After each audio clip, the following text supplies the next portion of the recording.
Scoot Henderson has had what can be described by many as an underwhelming rookie season. The top 3 pick was viewed by many as the second best prospect in the 2023 NBA draft, and he hasn't quite been what the expectations might have been set at before the season, especially compared to his rookie peers that have been better than him. However, as someone who has watched a ton of Scoot Henderson both prior to the NBA as well as his rookie season, I do think he's been a bit better than his numbers may suggest. Yes, on the surface, 13.2 points per game, 3 rebounds per game, 4.9 assists per game on 37.8, 30.7, 82.7 splits, and a 48.3 true shooting percentage, while also being the only rookie drafted in the lottery with negative win shares. Doesn't look good. But when you dive into the tape in the context of his season that has led to these numbers as a rookie, you see a lot more promise than the numbers might suggest. In this video, I'm going to be breaking down the rookie season of Scoot Henderson, what needs work, what's been promising, and how good could he possibly be. But quickly before we go any further, if you're new and like basketball, I'd really appreciate it if you would like, subscribe, hit the notification bell, notify whenever I release a video. I make videos about basketball all the time, and liking and subscribing are the 2 best ways can help me on the YouTube algorithm, help support the channel, and help me reach my goal of 10,000 subscribers by the end of the season. Let's try and get 100 likes on this video so YouTube will recommend to others. Also, if you haven't already, I would highly recommend checking out my video essay about the wasted potential of RWBY's main protagonist, Ruby Rose, where I compare her to Scoot Henderson oddly enough. If you want to see my video work outside of basketball, I'd highly recommend checking out that video and subscribing to my video essay channel. I'll link that in the description below and pinned comment. Anyways, let's talk about Scoot Henderson.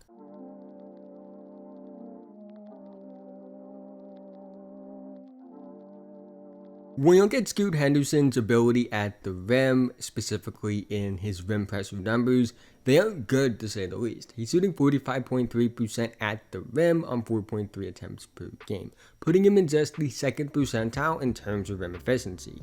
Now, he has dealt with injuries throughout the season that have clearly messed with his rhythm, and I do believe that is a factor. However, even with that, I do think it's fair to be concerned about him being as athletic and physically gifted as he is, and also only being a 2nd percentile finisher at the rim.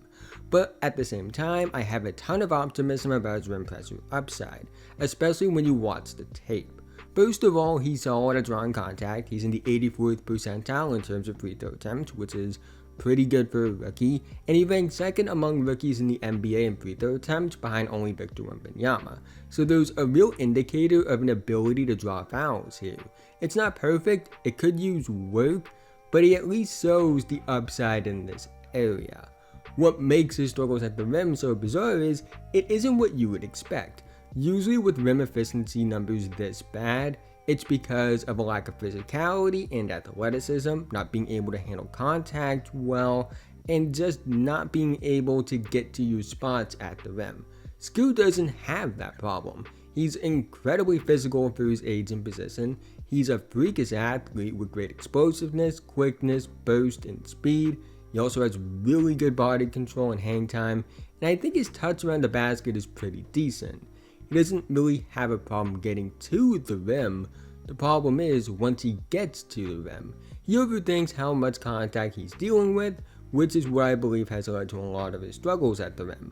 Sometimes he'll go up too soft when he should go up strong, sometimes he'll go up too strong when he doesn't have to. On top of that, I also get the sense that he doesn't understand how a player of his physicality is going to be officiated. He's one of the most physically and athletic gifted point guard prospects we've ever seen, and somebody like him is going to be officiated differently.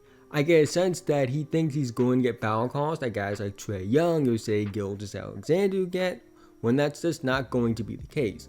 Those two get a decent amount of calls because their frames are more susceptible to contact. Scoot has a frame that absorbs contact well naturally. He's built like a sort of Anthony Edwards, which is why, like Edwards, he's going to have to deal with contact just not getting called as much. I understand being concerned about his rim numbers, they are really bad, but I am confident with the strengths of his game long term, that it will be a positive aspect, if not the main aspect of what makes him a great player long term. Because I don't think it's about physical tools. He has all the tools you can't teach. A lot of what he will need to improve at the rim is something I believe is very fixable with time and reps. It's very hard for me to believe that someone this physically gifted is struggling at the rim because he can't handle contact at the rim. And when you watch the tape, it makes it very clear that these struggles are a lot more about learning and adjusting to the NBA and how he's going to be officiated, rather than it being about an inability to handle contact, which is why I'm confident this area will improve as time goes on, and as he gets better in this area, his efficiency will take massive jumps. Now, Scoot Henderson has all-star expectations. He went top 3 for a reason, and to be a star point guard at his height, he has to be a real perimeter scoring threat outside of the paint. And I am encouraged by his mid-range shooting. The numbers aren't great by any means. According to Cleaning the Glass, he's shooting 34% on 2.5 short mid-range attempts per game, which are shots between 4 feet and just within 14 feet, and he's shooting 36% on 1.7 long mid-range attempts per game, which are shots between 14 feet and just within the 3-point line. However, I do think there's room for improvement. I do think the volume and these numbers are enough to suggest he can be really good as a mid-range shooter long term, even if they aren't spectacular to say the least. Especially when you factor in that only 20.8% of his mid-range production is assisted on, and you watch the tape. He's a very fluid pull-up shooter, his mechanics are very good, and he's comfortable taking those shots even when he's not shooting well. I believe he has upside to be a real mid-range threat, one that could potentially leverage this ability to open up the other levels of the court for him. While he still has room to grow in this area, I am confident in the mechanics, the free throw numbers, his willingness to take these shots, and the touch on his shots as well, and see real potential as a positive mid-range shooter long term, which is an area that could be used more as a leverage rather than him being a guy that settles for it long term. Like with his rim fencing numbers, the numbers may not be great, but when you watch the tape, you do see a ton of positive indicators. I am also intrigued by Scoot as a 3-point shooter. The numbers aren't good on the season by any means, 30.7% on 4 attempts per game. However, Scoot wasn't viewed as a great 3-point shooter entering the NBA, and I don't think he ever will be an elite 3-point shooter in the NBA. But I do see the signs of him being a very capable one. He's not afraid to take them, he's doing a decent volume of them, a decent amount of his attempts are actually unassisted on. He's in the 5th percentile in terms of unassisted 3-point production, which given the fact his volume is pretty good for a rookie, that tells me a lot. He's shooting 33.7% on 2 pull-up 3-point attempts per game. On top of that, 85.1% of his 3-point attempts are non-corner threes, which is a real positive sign for his shooting profile given the volume. There's really nothing wrong with his form, which was true entering the NBA. Like in the mid-range area, the mechanics are fluid, he's comfortable taking pull-up threes as well, and I think he's taking a decent amount of threes on the ball to the point where it's very important and valuable for his development long term. These reps could be something that pushes him into being a better shooter long term as he gets more comfortable. Long term, I view his 3-point shooting as a leverage, assuming he does improve on his rim scoring, which isn't guaranteed, but I am confident he will.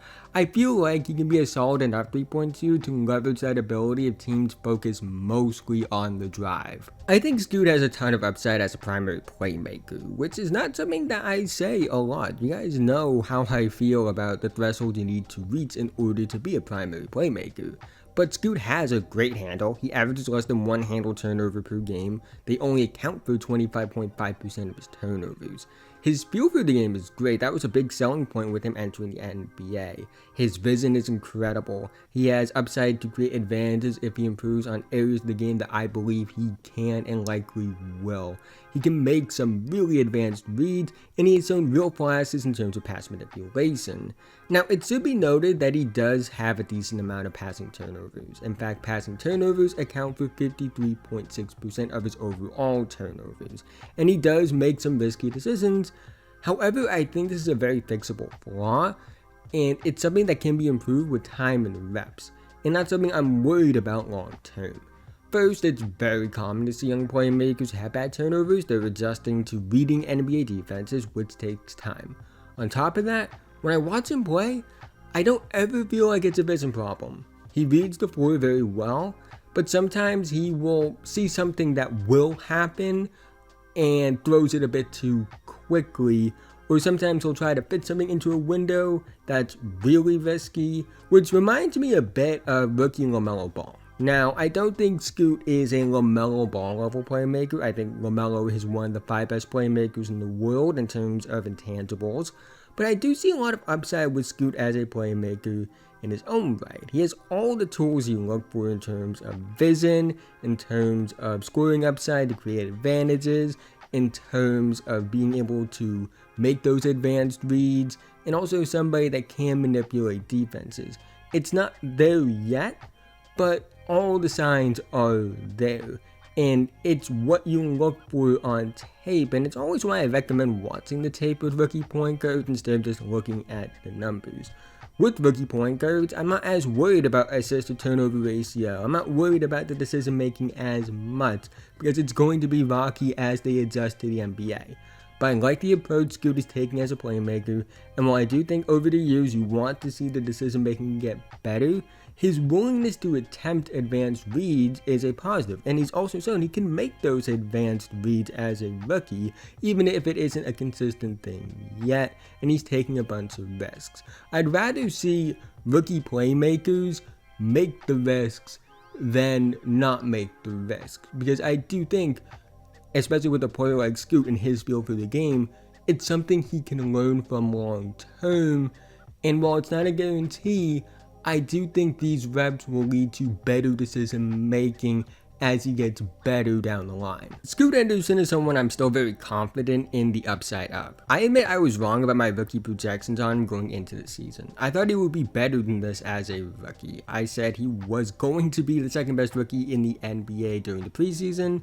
I don't even think he's a top 5 rookie in terms of right now, but I'm still top 3 to 5 high on his upside in this class. And I still believe he has the potential to be one of the best point guards in the NBA. I understand the concerns. The numbers aren't good at all and they don't look that promising. However, most rookie point guards, especially ones that enter the NBA at 19 years old, are bad. And when I watch the tape, I see all the signs of upside I saw in him as a prospect. He will need to get better if he wants to reach his full potential. That much is obvious. However, I think his flaws speak more to adjustments rather than something that I believe would be a long-term concern about if it can improve. His rim pressure numbers speak more to adjusting to NBA defenses from a technical standpoint rather than a physical standpoint.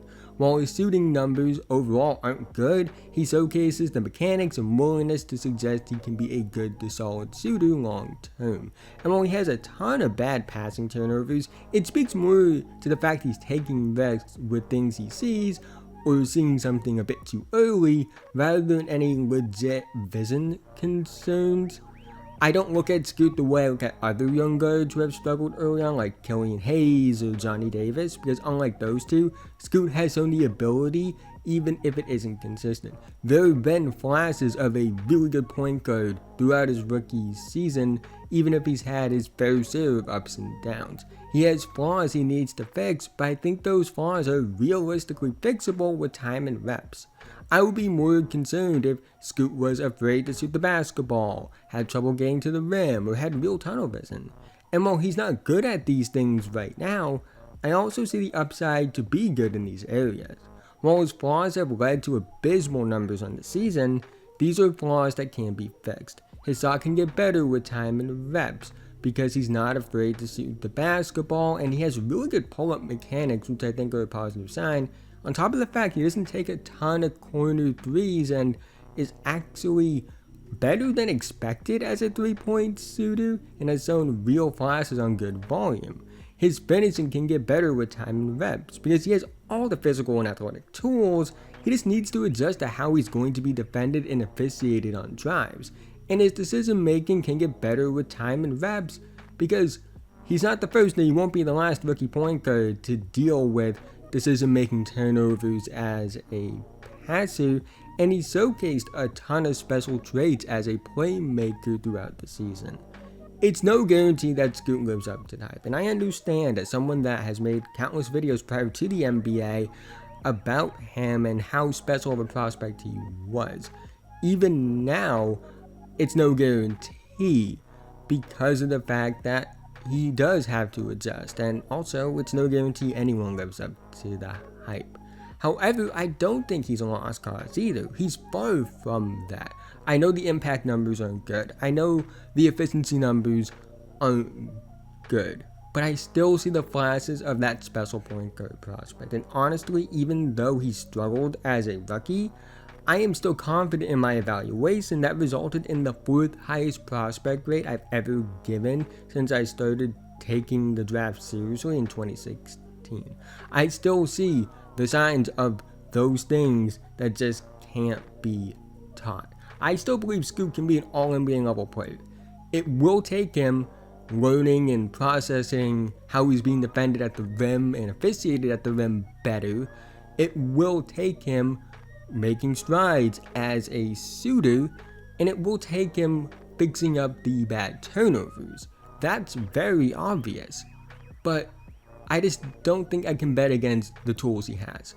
He's one of the most athletic point guards we have ever seen entering the NBA, especially at that age. His feel for the game is off the charts. I don't think that's gone away. And I do think the injuries are a big factor in this as well. Rhythm is important, especially for rookies, and when you're dealing with nagging injuries throughout the year, your rhythm's going to get thrown off. And I do think that has led to some of the bad shooting games or games where he's overthinking things. But regardless of all that, I still see the signs of a potential monster rim pressure threat. Someone that has more shooting potential than you would think. Somebody that can be a primary playmaker.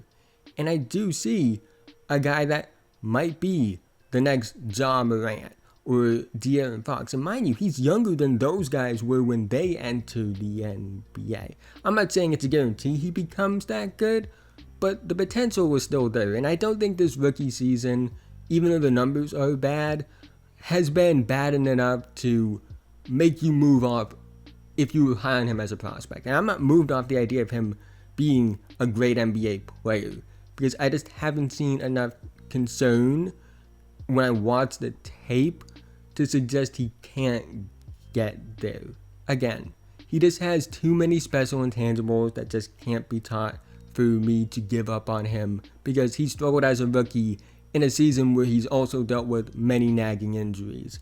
And I also think his flaws are way more realistically fixable than the numbers suggest. But that's the end of this video. If you made it to this point, thank you so much. Again, haven't already, like, subscribe, hit notification bell, notified whenever I release a video. I make videos about basketball all the time, and liking and subscribing are the 2 best ways can help me on the YouTube algorithm, help support the channel, and help me reach my goal of 10,000 subscribers by the end of the season. Let's try and get 100 likes on this video so YouTube will recommend it to others. I'd love to hear your thoughts about Scoot Henderson. Do you still think he can live up to the hype? Have you been disappointed? Has this been what you expected out of him? What do you think his ceiling as a player is? Love to do all that in the comment section down below. But with that being said, have a nice day, and I'll see you guys in the next one.